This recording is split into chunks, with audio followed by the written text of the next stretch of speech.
بسم اللہ الرحمن الرحیم۔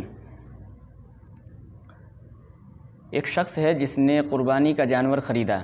اور قربانی کا جانور بالکل صحیح سالم تندرست تھا، یعنی عیب سے بالکل پاک تھا، لیکن قربانی کے دن آنے سے پہلے اس جانور کے اندر کوئی عیب پیدا ہو گیا۔ جس وقت خریدا تھا اس وقت اس جانور کے اندر کوئی عیب نہیں، بالکل عیب سے پاک جانور تھا، لیکن قربانی کے دن آنے سے پہلے ذبح کرنے سے پہلے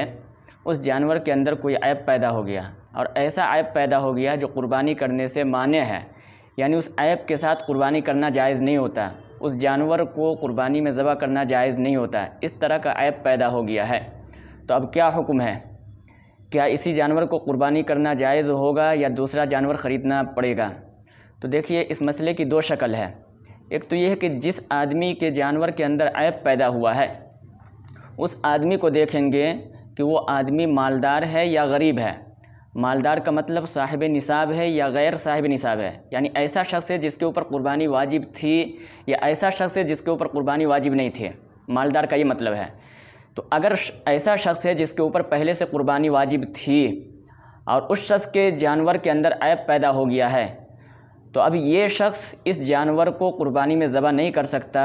اس جانور کو یا تو بیچ دے یا اپنے پاس رکھ لے۔ اس آدمی پر لازم اور ضروری ہے کہ دوسرا جانور خریدے جو صحیح سالم ہو اور اس کو قربانی میں ذبح کرے۔ تو مالدار شخص کے اوپر دوسرا جانور خریدنا لازم اور ضروری ہے۔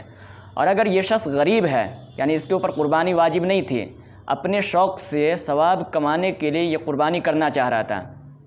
جس وقت جانور خریدا تو بالکل بے عیب تھا، لیکن بعد میں اس کے اندر عیب پیدا ہو گیا، تو غریب شخص کے اوپر لازم اور ضروری نہیں ہے کہ وہ دوسرا جانور خریدے، بلکہ اسی عیب دار جانور کو ذبح کرنا چاہے تو وہ کر سکتا ہے، اس میں کوئی حرج نہیں ہے۔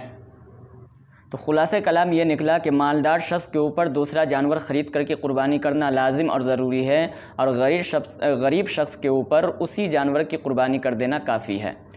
اس کے بعد دوسرا مسئلہ سمجھیں کہ ایک شخص ہے جس نے جانور خریدا، بالکل بے عیب تھا، اس کے اندر کوئی عیب نہیں تھا، اور عید تک وہ بے عیب ہی ہے، لیکن جس وقت جانور کو ذبح کرنے کے لیے لے کر کے گیا قربان گاہ میں یا اپنے گھر، جہاں پہ بھی ذبح کرنے کے لیے لے کر کے جاتے ہیں،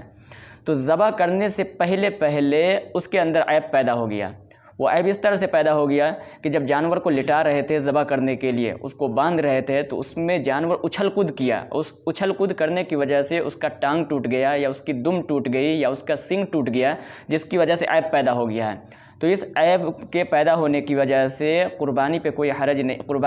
حرج نہیں ہے، اسی عیب کے ساتھ اس جانور کو ذبح کر سکتے ہیں، اس میں کوئی کراہت نہیں، اس میں کوئی خرابی لازم نہیں آئے گی، آپ کی قربانی بالکل ٹھیک ہو جائے گی۔ تو عین ذبح کرنے سے پہلے اگر کوئی عیب پیدا ہو جائے جانور کے اچھل کود کرنے کی وجہ سے، تو جانور بدلنے کی ضرورت نہیں ہے، اسی جانور کو قربانی میں ذبح کر سکتے ہیں، آپ کی قربانی بالکل صحیح ہو جائے گی۔